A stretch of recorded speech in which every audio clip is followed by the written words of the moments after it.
What's app پہ, ٹیلی phone پہ, مختلف ذریعوں سے مجھ تک یہ میسج پہنچ رہے ہیں کہ اللہ کا واسطہ لوگ ڈراموں میں بے انتہا دلچسپی لے رہے ہیں, رو رہے ہیں ڈرامے دیکھ دیکھ کے. ڈرامے سینما گھروں میں چل رہے ہیں, اپنی پوری فیملی, کئی قسطیں ڈراموں کی, ایسے جذباتی ہو رہے ہیں, ایسے دیکھ رہے ہیں کہ جیسے اس کے بعد کبھی دیکھنا نصیب نہیں ہوگا.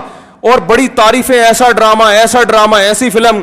تو میرے بھائی یہ لغویات ہیں, یہ وہ چیزیں ہیں جن میں ٹائم ویسٹنگ کے علاوہ کچھ بھی حاصل نہیں ہوتا. تو جو لوگ ان چیزوں میں دلچسپی لے رہے ہیں, اللہ کے قرآن کے مطابق ان میں جنت کی علامت نہیں پائی جاتی. آپ ڈرامے دیکھتے دیکھتے قبر میں چلے جانا, یہ ڈرامے آپ کو اللہ کی جنت سے ہمیشہ کے لیے محروم کر سکتے ہیں. آپ کہہ سکتے ہیں انٹرٹینمنٹ ہے نا, تو یاد رکھو ایک انٹرٹینمنٹ جائز ہوتی ہے جو آپ کی صحت کے لیے اچھا ذریعہ بنتی ہے, آپ کے دماغ کو فریش کرتی ہے. ایک انٹرٹینمنٹ وہ ہوتی ہے جو آپ کے جذبات سے کھیلا جا رہا ہو اور آپ کو غلط میسج دیے جا رہے ہوں. ڈراموں سے, فلموں سے آج تک کوئی سیدھے راستے پہ نہیں چلا. ان ڈراموں نے, ان فلموں میں نے ہمارے فیملی سسٹم کو تباہ کر دیا ہے. کیسے کیسے ڈرامے دکھائے جا رہے ہیں. طلاق دینے کے بعد بیوی اسی گھر میں رہ رہی ہے. آپ بتاؤ جب ہماری بچیاں یہ چیزیں ڈراموں میں دیکھیں گی تو طلاق کا جو اسلام نے کانسیپٹ دیا اس کا وہ تباہ ہو جائے گا کہ نہیں ہو جائے گا. بار بار ڈراموں میں حلالہ دکھایا جا رہا ہے, حلالہ. تو کیا میسج جائے گا ان جوان لڑکیوں اور لڑکوں کو جو یہ سب چیزیں دیکھ. مجھے ایک بات بتاؤ, میرے ایک دفعہ بیان شروع ہوئے, کچھ وقت میں نے طلاق کا جائز طریقہ بیان کیا تھا, اسلام میں جائز طریقہ کیا ہے. میں نے 2-3 قسطیں ریکارڈ کروائیں, کمپلیٹ کیا, اس کے بعد 1 سال تک موضوع نہیں چھیڑا. لوگوں نے مجھے کہا دوبارہ, میں نے کہا نہیں, کیونکہ ایک چیز کو جب بار بار لوگ سنتے ہیں تو چاہے وہ صحیح سینس میں بھی سنیں, ان کی نظر میں وہ چیز ہلکی ہو جاتی ہے. میں نے کہا بار بار ایک ٹاپک چھیڑوں گا تو ایسا نہ ہو گھر میں طلاقیں شروع ہو جائیں. سمجھ میں آ رہی ہے بات؟ او بھائی ایک چیز کتاب کی حد تک کہ شریعت نے بتا دی, ایک دفعہ بتا دی, بار بار اسی کو, تو کیا ہوتا ہے, آپ ایک چیز کو بار بار جب سنو گے تو جو چیز انسان بار بار سنتا ہے زبان پر وہ ہلکی ہو جاتی ہے. میں نے کہا اس سے گھروں میں طلاق کا ریشو بڑھنے کا خطرہ کم نہیں ہوگا, ایک چیز کو بار بار ریپیٹ کیا جائے. تو بتاؤ ڈراموں میں بار بار طلاقیں دکھائی جا رہی ہیں کہ نہیں دکھائی جا رہی ہیں؟ فلاں کی پھڈا ہوا, اس نے اس کو طلاق دے دی, ڈیورس پیپر بھیج دیے, وہ طلاق دے گا, اس نے وہاں شادی کر لی, ادھر طلاق لے لی, ادھر آ گئی, وہ حلالہ ہو گیا, فلانا ہو گیا, ڈمکانا ہو گیا. جب یہ چیزیں گھروں میں چلیں گی, آپ کو کتنا ہی اچھا ڈرامہ لگے, تو یاد رکھو آپ کی نسلیں تباہ ہو جائیں گی. مائیں بچیوں کو سکھاتی تھی, بیٹا ڈولی جا رہی ہے تو اب جنازے کی کھٹولی آئے گی واپس. بتاتے تھے نہیں بتاتے تھے؟ ہم تو بچپن میں سنتے تھے, بھائی ڈولی جا رہی ہے اب جنازے کی کھٹولی آئے گی, طلاق لے کے نہیں آنا. ہاں جہاں جائز طلاق ہے ہم تو کہتے ہیں کہ وہ جائز ہے, اس میں اتنا ظلم جائز نہیں ہے کہ بچی کو بیڑا غرق کر دیا پھر بھی آپ علیحدگی, لیکن اصول تو یہی ہے نا کہ یہ بری چیز ہے. جب بار بار کلچر میں یہ چیز دکھائی جائے گی, شوہر نے تھپڑ مارا بیوی کو, وہ عدالت چلی گئی خلا لینے کے لیے. ہر گھر میں تھپڑ بھی ہوتا ہے, ہر گھر میں گالی گلوچ بھی ہوتا ہے, یہ تو نارمل چیز ہے. تھپڑ مارنا صحیح نہیں ہے, اچھا کام نہیں ہے کہ شوہر بیوی پہ ہاتھ اٹھائے, لیکن سب کچھ ہوتا ہے گھروں کے اندر, وہ بعد میں سب سیٹ ہو جاتا ہے. لیکن ڈراموں میں جب دکھایا جائے گا شوہر نے بیوی پہ تھپڑ اٹھایا, ہاتھ اٹھایا اور وہ چلی گئی عدالت سے خلا لینے, تو کل کس مرد نے غصے میں کسی عورت پہ ہاتھ اٹھا لیا تو وہ عدالت کا دروازہ نہیں کھٹکھٹائے گی کیا؟ اس تھپڑ کی تلافی 100 دفعہ ہو سکتی ہے, مرد منا سکتا ہے, لیکن عدالت سے جب ڈیورس ہوگی اس کی تلافی نہیں ہوگی. مرد کے دل میں نفرت پیدا ہوگی, اس سے مجھ سے طلاق کیوں مانگی, کیوں گئی ہے ڈیورس لینے کے لیے, بچے تباہ برباد ہو جائیں گے. تو ان ڈراموں سے فیملی سسٹم کو جوڑا نہیں جا رہا, جوڑ کے نام پہ توڑا جا رہا ہے. اور میں نے اپنے دوست سے پوچھا, میں نے کہا یہ چیزیں تو فلموں میں پہلے زیادہ دکھائی جاتی تھی, تو ڈراموں پہ اتنا شور کیوں؟ انہوں نے ایک بڑی پوائنٹ کی بات کی. انہوں نے کہا کہ فلموں میں جو چیزیں دکھائی جاتی ہیں وہ نارمل ماحول سے ہٹ کر ہوتی ہیں, ڈرامے کا مطلب یہ ہوتا ہے کہ جو گھروں میں ہو رہا ہے وہ دکھایا جائے. تو اس کو لوگ زیادہ اڈاپٹ کرتے ہیں. کوئی آواز اٹھانے والا نہیں ہے, نہ حکومت کنٹرول کر رہی ہے, نہ کوئی کیمرہ والے اس پر کوئی نوٹس لے رہے ہیں. سینما گھروں میں چلنا شروع ہو گئے, صبح شام اتنے کلپ مجھے لوگ بھیج رہے ہوتے, یہ والا مفتی صاحب یہ سین دیکھیے بڑا ٹائٹ سین ہے. کیا ہو گیا تمہیں, پاگل ہو گئے ہو تم بھائی, کیا ہو گیا ہے؟ میں اپنے دوستوں سے کہتا ہوں, میں میٹنگیں کرتا ہوں بلا کے کہ یار ٹائم کی بڑی کمی ہے, میرا سارا دن اسی پہ گزرتا ہے یار, بہت سارے کام کرنے ٹائم نہیں مل رہا. جب رات کو سونے کے لیے لیٹتا ہوں تو ندامت کے ساتھ, اللہ کی قسم میری یہ حالت ہے کہ یار آج بہت سارے کام کرنے تھے مگر آج بھی رہ گئے. ہم حیران ہو رہے ہیں, آپ 2-2, 3-3, 4-4 گھنٹے کیسے ٹی وی کے سامنے بیٹھ جاتے ہو؟ ٹائم کہاں سے آ رہا ہے آپ کے پاس؟ اتنا ٹائم ہونا اس کی علامت ہے آپ کا دنیا میں کوئی ویژن ہے ہی نہیں. جس کا کوئی ہدف ہوتا ہے اس کے پاس اتنا ٹائم نہیں ہوتا. تو یہ جو ڈراموں فلموں میں ٹائم ضائع کیا جا رہا ہے نا, خدا کی قسم موت کے وقت حسرت کا سبب بنے گا. موت کے وقت اللہ نے زندگی صرف ایک دفعہ دی ہے. قرآن کے الفاظ دیکھو کہ موت کے وقت اگر تم ساری دنیا کی ساری دولت خرچ کر کے بھی ٹائم واپس لینا چاہو گے نا, لا یستأخرون ساعتا ولا یستقدمون. اللہ فرماتے 1 منٹ تو دور کی بات, 1 منٹ کے 1 کروڑ حصے کر لو نا وہ بھی نہیں ملے گا. ابھی بہت ٹائم دیا اللہ نے, ابھی بہت ٹائم دیا ہے. چاہو تو ڈراموں میں ضائع کر دو, فلموں میں ضائع کر دو, سارا دن ٹی وی کے سامنے بیٹھ کے کرکٹ کے میچ دیکھ کے تالیاں بجاتے رہو, فلاں نے یہ چھکا مارا, فلاں نے چوکا مارا. ابھی بہت ٹائم ہے. لائف کو خدا کی قسم جتنا انجوائے کر رہے ہو 10 سے ضرب دے کے اس سے زیادہ انجوائے کرو. لیکن جب موت کا وقت آئے گا تو یہ سارے مزے کرکرے ہو جائیں گے. یہ غیر مسلموں کے کام ہیں جن کا آخرت پہ یقین نہیں ہے, ان پہ یہ چیزیں سوٹ کرتی ہے. ان کو مرنا نہیں ہے نا, ان کا تو خیال ہے مر جائیں گے تو ختم ہو جائیں گے, ان کا یہ کانسیپٹ ہے. تو کہتے ہیں زندگی میں جتنا جلدی انجوائے کر سکتے ہو کرو. جس کا آخرت پہ یقین ہے اس کا کوئی ہدف ہوتا ہے کہ مجھے ایک زندگی ملی ہے, دوبارہ یہ زندگی نہیں. یہ ہندوؤں کا نظریہ ہے کہ 7 جنم ہوتے ہیں, اسلام کہتا ہے ایک ہی جنم ہے, اس کے بعد قیامت آ جائے گی, دوبارہ کوئی جنم نہیں ملے گا. اور اللہ کو دیکھو, اللہ تعالیٰ حضرت عیسیٰ علیہ السلام کو موت دینے کے بعد بھی آسمانوں پہ اٹھا سکتے تھے نا, اور پھر قرب قیامت میں نازل کرتے. اللہ نے حضرت عیسیٰ کو زندہ آسمانوں پہ اٹھا کے یہ میسج دے دیا کہ جس کو قرب قیامت میں نازل کرنا ہے اس کو موت نہیں دوں گا, آخر میں موت دوں گا. اس لیے کہ مرنے کے بعد اٹھا لیتا تو تمہارے دماغ میں یہ تصور آ سکتا تھا کہ شاید ہمیں بھی موت کے بعد دوبارہ زندگی مل جائے. تو موت کے بعد تو پیغمبروں کو بھی نہیں ملتی, تمہیں کہاں سے ملے گی؟ ہمیں کہاں سے ملے گی بھائی زندگی؟ تو اپنے وقتوں کو برباد مت کریں, انجوائے کریں, ایسی چیزوں کو انجوائے کریں جس سے معاشرے میں ترقی ہوتی ہے. وہ بھائی جاگنگ کر لیا کرو, سوئمنگ کر لیا کرو, فٹ بال کھیل لیا کرو, تھوڑا سا ورزش ہو جائے گی, کولیسٹرول کم ہو جائے گا, فائدہ بھی ہوگا, انجوائے بھی ہوگا. ڈرامے سے کیا انجوائے کر رہے ہو بھائی تم بیٹھ کے؟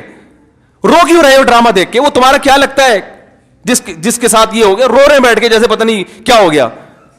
دیکھو انسان کے جو اعصاب ہے نا, اعصاب, ان میں اللہ نے محدود صلاحیتیں دی ہیں. میں نے ایک انگریز نفسیاتی ڈاکٹر تھا, اس کی ایک تحریر خود پڑھی تھی, کاش میں اس کو محفوظ کر لیتا تو آپ کو آج میں وہ تحریر دکھاتا.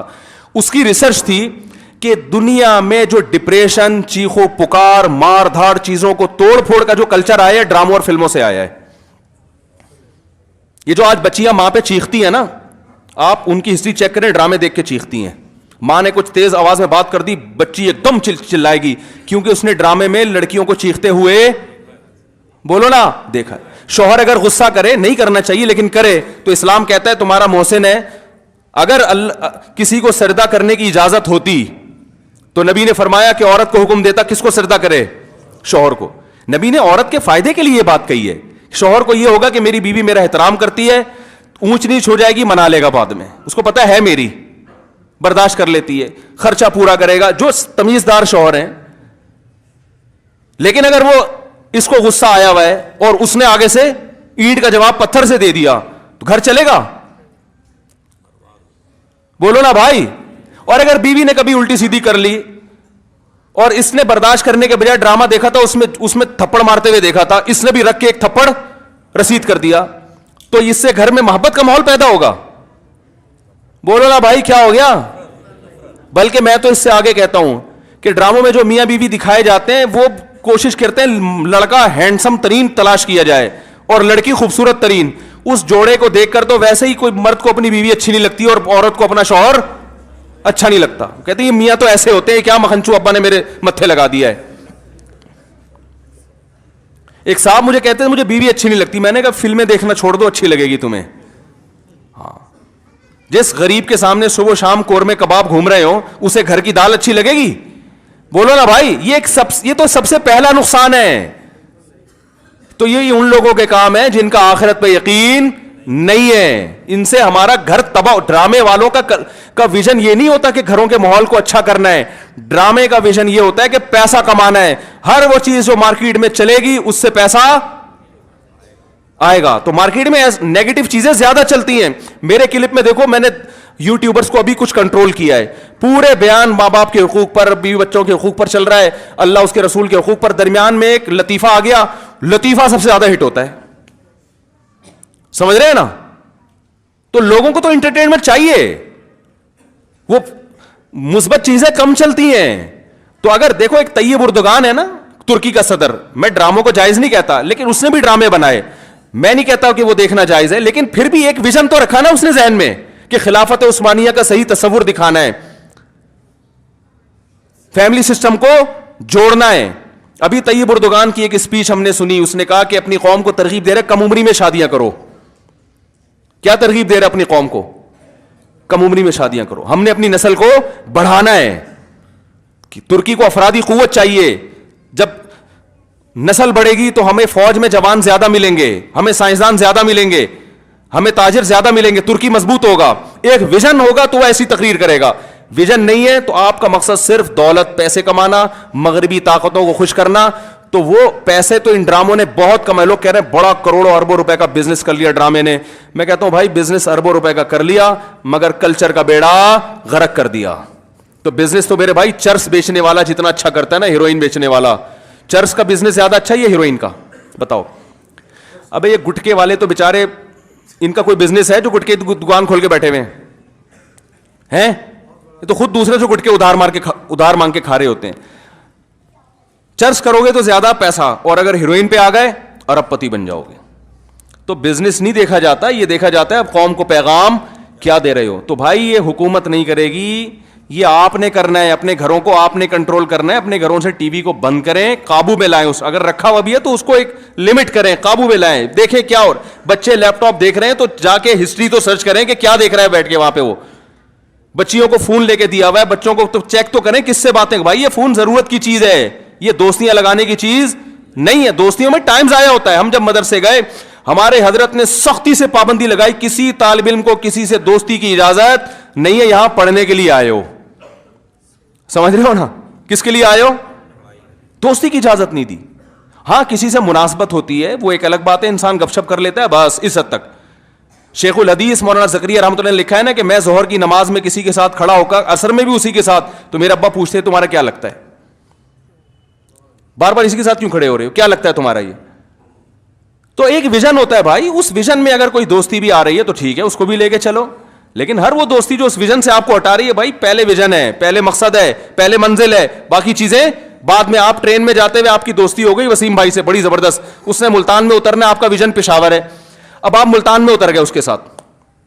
بھائی دوست پہلے ہوتا ہے, دوست پہلے. بھائی ٹھیک ہے پھر چلے جاؤ, یا اگر اتنا اچھا ہے تمہیں اپنے گھر میں بٹھا لے گا اور چائے پلا کے ساری زندگی وہیں ٹھکانہ دے دے گا تو چلے جاؤ. اگر آپ کو پتا ہے اتنا لفٹ یہ دوست نہیں کرائے گا تو بھائی بہن بہت اچھی دوستی تھی, السلام علیکم, پتلی گلی سے نکلو بس. تو یہ جو یونیورسٹی میں پڑھنے والے لڑکے ہیں نا, میں ان سے کہتا ہوں دوستی کرو, اپنی پڑھائی کا نقصان دوست کی خاطر نہیں کرو. کیونکہ جب تمہارے پاس پیسہ نہیں رہے گا نا, جو دوستوں پہ تم ٹائم ضائع کر رہے ہو, تو پیسہ تو جائے گا, دوست بھی چلے جائیں گے ساتھ میں. یہ دوست بھی جب تک ہیں جب تک پیسے ہیں, ٹھیک ہے نا. جب تم خود ان سے قرضہ لوگے, یار پان کے پیسے دے دے, گٹکے کے پیسے دے دے, تو جو جگری دوست ہے نا, جو تمہارے لیے آسمان سے ستارے توڑ کے لا رہا تھا, سب سے پہلے تمہیں دیکھ کے راستہ وہی چینج کرے گا. وہ گلی میں دیکھے گا وہ جگری دوست آ رہا ہے, بولے گا ادھر نکل لے یار, کیونکہ ادھر جو آ رہا ہے وہ جگری نہیں ہے, اس کو برداشت کر سکتا ہوں, اس کو برداشت نہیں کر سکتا. تو جب کچھ کام کے بن جاؤ گے, دوستیاں تو تمہاری طرف دوڑ کے آئیں گی. سمجھ رہے ہو کہ نہیں سمجھ رہے؟ پھر تمہارے پاس لفٹ کرانے کا ٹائم نہیں ہوگا. تو اپنے آپ کو کچھ بنا لو میرے بھائی, ڈراموں میں ٹائم ضائع نہیں کرو, فلموں میں ٹائم ضائع نہیں کرو. یہ تو کمانے کے دھندے, ان کو کمانے دو. تم اپنا پیسہ ان پہ کیوں خرچ کر رہے ہو بھائی, تم کسی اور چیز پہ خرچ کرو.